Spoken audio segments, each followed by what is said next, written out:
Vijay Devarkonda and Rashmika are engaged. They are getting married. Next month their marriage. Date కూడా వచ్చేసింది. February 26th, Udaipur. Amaradi.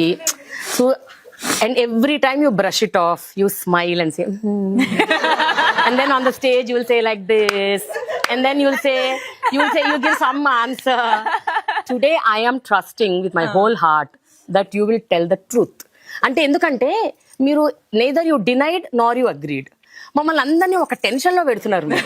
మీరు ఏదో ఒకటి చెప్పాలి. Truth.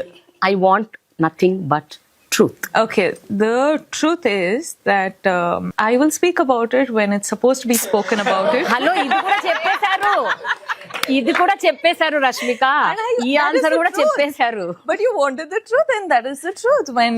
When it is supposed to be spoken about, we will speak about it. Rashmika మంచి friend కదా రష్మిక. అవునండి, of the record వచ్చేసి మాట్లాడదాం.